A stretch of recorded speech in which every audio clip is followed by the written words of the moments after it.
Hello everybody, Gilligan Kruger 0829 here. Welcome to day 5 of my Harry Potter movie series review marathon. Today we are, of course, going to be looking at the 5th installment in the J.K. Rowling-based movie franchise, Harry Potter and the Order of the Phoenix. It came out in 2007 and was surprisingly one of the only sequels that year that was not a threequel. In other words, didn't have just 2 predecessors before it. Does that help the movie or hurt it in any way? Well, let's take a look.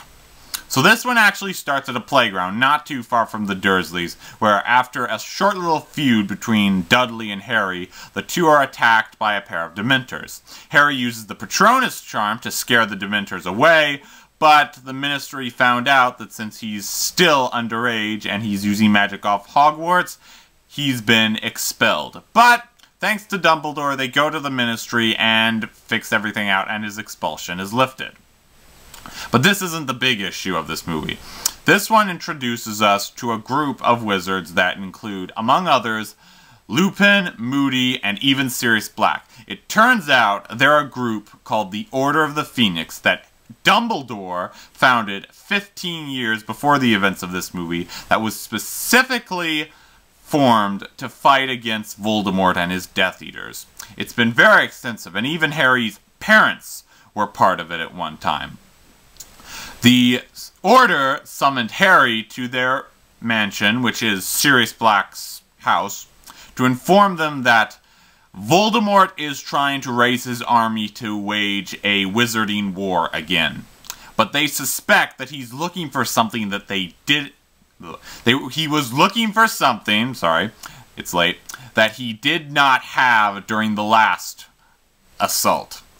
But they also inform them that the Ministry of Magic is denying the return of Lord Voldemort, and have even waged a campaign against Harry and Dumbledore after Harry's supposed run-in with Voldemort in Goblet of Fire.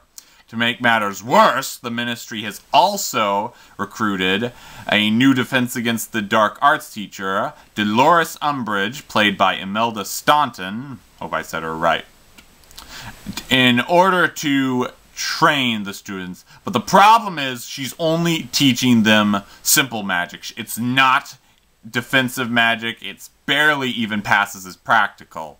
And the students are not very pleased with that. And as such, Harry decides to organize a group of students and start to teach them real Defense Against the Dark Arts magic, like the Patronus charm and several other things. And the movie that follows is kind of the rebellion between these students and all the rest of Hogwarts and the Ministry.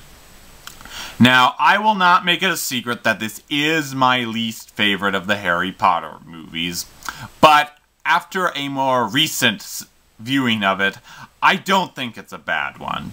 What surprises me, though, is that J.K. Rowling has gone on to say this is her favorite movie of the first 5, and when I heard that, I'm thinking, what?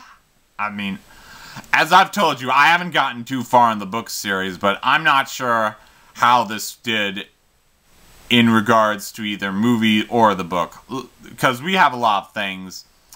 But most of the issues are kind of hit and miss, because they have good things and bad aspects. Like, let's start with the story.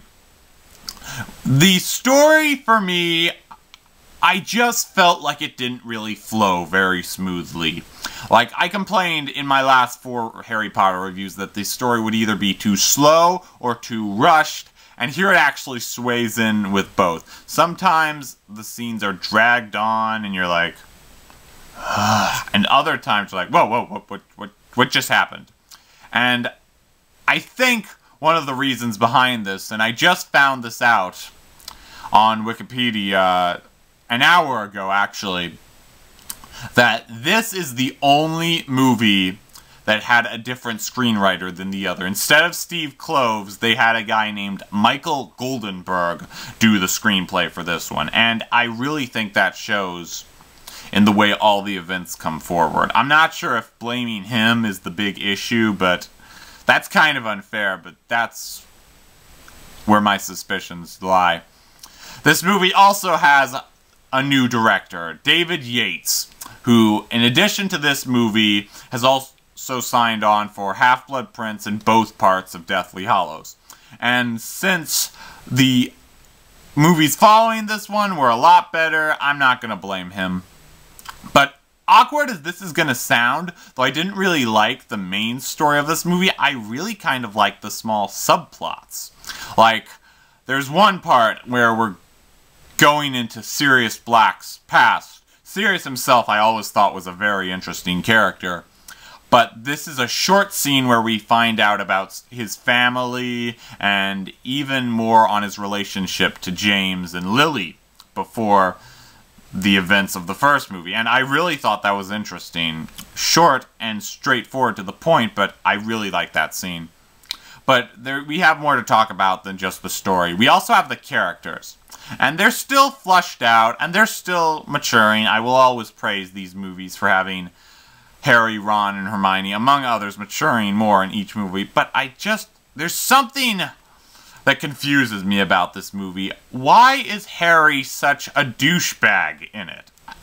I don't get it, because he really snaps at Ron and Hermione, especially Ron, sometimes to the point where you're thinking, dude, calm down, it's not that big of a deal.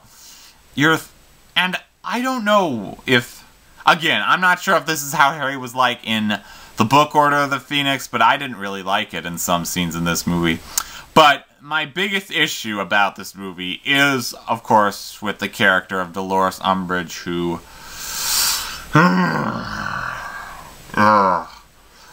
Where to begin with her? Let me put it this way. You know how in certain of my previous movie reviews I've said certain characters come off as uninteresting or unlikable, but the movie wanted them to be that way? Well, I'm thinking there's characters like that, and then there's Umbridge, because, I absolutely loathed her. I think the actress, Stanton, again, hoping I said her name right, I don't think she was bad. I thought she was good, but her character was just so obnoxious. It really hammed in the whole bad teacher persona. And I just didn't like her character. I thought she was one of the worst things about the series as a whole. You know, I could go on all day about it, and don't tell me she was written that way. I don't care. I still don't like her. In fact, I actually would dislike her more, but small little issue. I could go on all day about that, but I won't. There's other things to talk about. And as much as I don't like Umbridge, though, I think this movie makes up with the addition of Luna Lovegood, played by Evanna Lynch, and Bellatrix Lestrange, played by Tim Burton's wife, Helena Bonham Carter. Now, according to my brother, who's a big Harry Potter nerd, he denies it, but I know otherwise, Luna Lovegood is supposed to be strange and bizarre, while Bellatrix Lestrange, who's Sirius Black's cousin, by the way, I don't think I'm spoiling too much by telling you that, is supposed to be characterized as, well, for lack of a better term, batshit crazy. And I think both of these actresses do very well in the roles. Lynch here actually makes Luna a very likable character. As weird and bizarre as she is, you can't help but feel interested in her. And I really liked her character, and she stayed that way throughout the series, thankfully. And that was good. And Helena Bonham Carter makes Bellatrix Lestrange very frightening and very crazy. I was almost scared of her in some scenes. She was... Oh, the way she screams, the way she moves, you think that... Okay, just something I forgot to mention in my earlier reviews. The one thing I have taken away from the book is that Azkaban turns you into a nutcase if you've been in there, and Lestrange perfectly shows it off. Again, I really like both of these new characters. Very good additions. And that's not all I like to the movie, though, because the one other thing I do like is the special effects. And I've always been blown away by the effects in Harry Potter movies, but they're really good here, too. One in particular I like is towards the beginning when we first see the house of the Order, it opens up like, I don't know how to describe it, like maybe a cube separating, just the way it pulls apart, and I don't know, I thought this was a really cool effect. I was just sitting there watching it, it's like, wow, that's really cool. And they also have, about the third way through, with the introduction of Luna, these creatures called, and I know I'm gonna say this name wrong probably, I think they're called Thesbars, which look like Pegasus if it was burnt to death and starved for a few years. And again, when these things were on screen, they were really cool. I really liked the concept that you could only see them if you've seen death, and that's why only Harry and Luna can see them, though I'm sure Hermione and Ron have had to have come up with the understanding now that if Harry hears voices and they don't, it's not unnatural. He can do it. He has more magical powers. But one thing, call me crazy on this, but every time I saw the Thesbars, I thought of, or more so they reminded me of, the Velociraptors from the first Jurassic Park movie for some reason. But hey, I still think Rapunzel from Tangled is Ariel with her hair dyed blonde, so what do I know?